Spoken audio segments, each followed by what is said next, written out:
Hi everyone, as you know, Donald Trump won and I'm still drinking liberal tears. So this is going to be the American version of, the meltdowns I think Chloe yesterday done, the British version or just the TikTok version.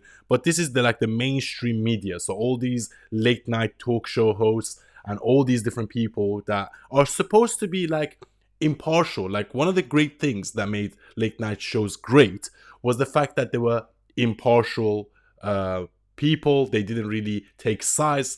If you think about Carson years ago, or even David Letterman, they made fun of both sides. But now we have a situation where these late night shows are all skewed so heavily towards the Democrats, and that just makes them so unfunny to me. And that's why the ratings is dropping. No one's really watching late night shows before. So yeah, let's just watch this video and just laugh at them together. It was a terrible night for women, for children, for the hundreds of thousands of hardworking immigrants who make this country go, for healthcare, for our climate. Well, I don't think Donald Trump's a good person. I'm only basing that on everything I've ever been taught about what makes someone good or bad. Late night hosts wasting no time addressing Donald Trump's second win for the White House. No matter who you voted for, I think all Americans can agree it's going to be a rough Thanksgiving. I was walking around proudly wearing my I voted sticker. Today, I wore my I am questioning my fundamental belief in the goodness of humanity sticker.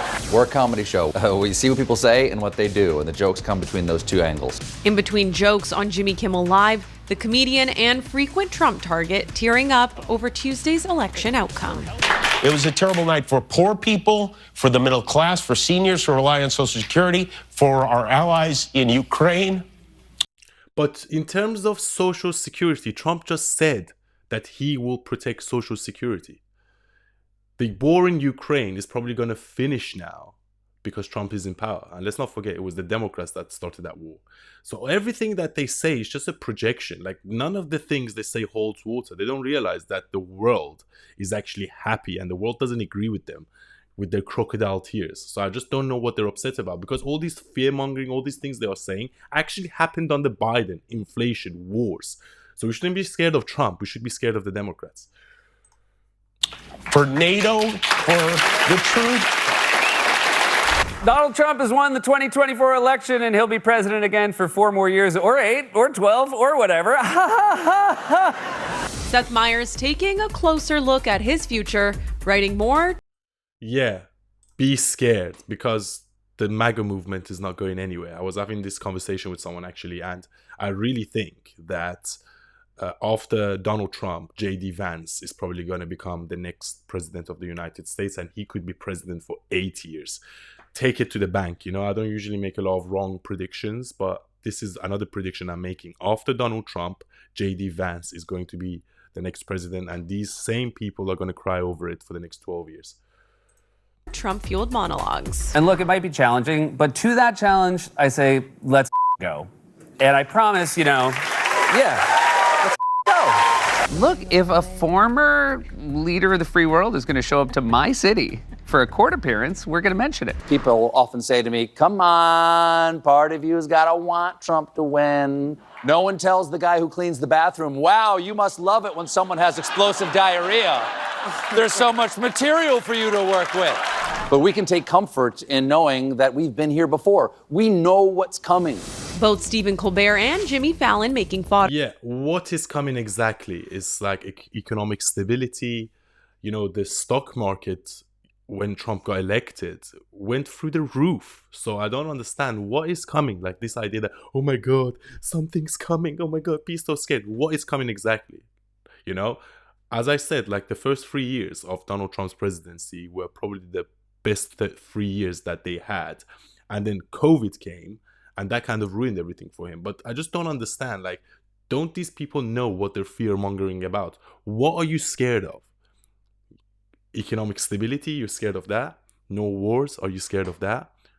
What are you scared of? Stop fear-mongering. It's pathetic. And the American people and the people of the world see it. And that's why Donald Trump won the popular vote, he won the Senate, and he won the House. Okay? So it's just crazy. And over 300 electoral votes, obviously. So people just don't agree with you, with these corporate Democrats, these corrupt bureaucrats, you know, the deep state. And you're all bought. Don't think we can't tell. Yeah, you're all bought people, right? You're all in their pockets, and that's why you try to defend them. It's pathetic, and the people are not with you. The streets are with Donald Trump, as I said. Over one historic moment, the 47th president is also the first head of state elected in the wake of felony convictions. After a bizarre and vicious campaign fueled by a desperate need not to go to jail, Donald Trump has won the 2024 election. Yep, Trump could be the first president to be under White House arrest. Over in the clubhouse, Andy Cohen telling fans it's okay to not be okay. Half the country woke up feeling depressed, angry, and scared. The other half was very excited. That is democracy, and that is okay. Feel those feelings today. But please, for the love of God, don't give up. You matter, and so do all the issues that made you vote in the first place. Okay, so basically you get the gist of the story. Now I'm going to show you another video. So you think that video was bad. Now let's see the opinions of the mainstream media and the, you know, the women on The View and so on and so forth. So this is going to be hilarious. So again, I'm profoundly disturbed that the 14th Amendment of the Constitution did not prevent someone who participated in an insurrection from becoming president of the United States. I think that going forward, the convicted felon box on employment applications better be taken off, because if you can be the president of the United States, then you should not be prevented from employment in this country, because I love how they're wearing black as if they're mourning something. I remember applying for my jobs as a federal prosecutor, and there was a box for convicted felons. We're all going to have to wake up tomorrow morning and work like hell to move the world to the place that we prefer it to be. And I just want to point out, just as a matter of perspective, that the lessons that our pundits take away from these results, that they will pronounce with certainty, will be wrong. And we have to remember that. I literally could go on all day. You know, in terms of Jon Stewart, I actually really used to like him. And I think he was part of the populist movement during the whole Bush term. And I just think it's so sad that he's become such a sellout. He is a smart guy. He knows what's happening. So why is he defending this? Is he defending the last 4 years of Biden? Or that Kamala Harris was a good candidate and that Trump is such a disaster? I still don't know. What did Trump do that was such a disaster in his first term? And yet you talk to Trump voters and they'll go, he didn't say that. Wait, no, I didn't hear him. And then you... There's a difference between saying things and doing things. The truth of the matter is that the Donald Trump never actually prosecuted his political opponents the same way they done to him. He might have said, lock her up, you know, referring to Hillary Clinton, but he actually never done anything about it. It's actually you guys that try to prosecute him, take him to court, even try to get him assassinated. Say, well, here's the quote, and then they'll go, yeah, he didn't mean that. I didn't expect it to be this resounding, and I think there are some lessons from it. I think we forget about rural America. I think the working class feels left behind. They feel like the powerful, the elite only care about them and their power. And he spoke to them. We may not have liked his words, but they turned out for him. It's not the elite that's going to pay the price. It's people who woke up this morning with a dream and are going to bed with a nightmare. And those people didn't deserve to be respected and held and talked to. Those are the people who are going to pay the price for whatever Donald Trump decides to do. Isn't that the same guy that was saying, I was shaking in my boots when Vivek Ramaswamy was giving a speech? He's a new demagogue.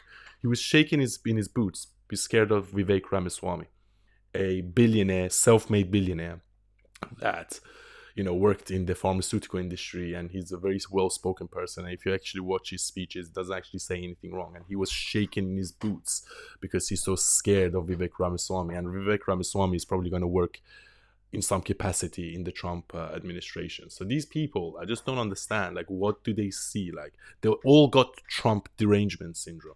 Mystified in some ways. Who are we as a country? And we're starting to find out. I think this is a big, huge part of the story that it's hard to even digest fully at this moment.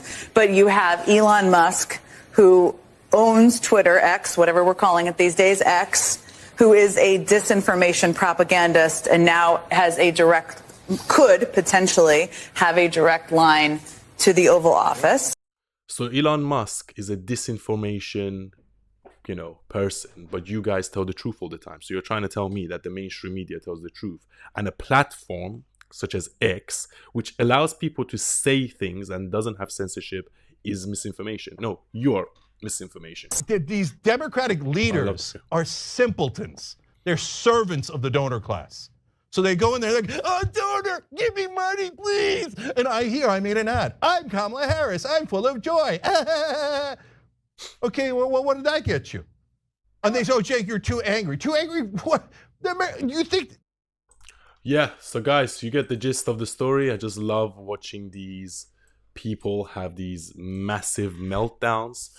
And yeah, let me know what you think in the comments. We're going to be drinking liberal tears for the next 4 years, and I'm really ecstatic about that. As I said, Donald Trump has already won the House, he's won the Senate, he's won the popular vote, he's won the Electoral College.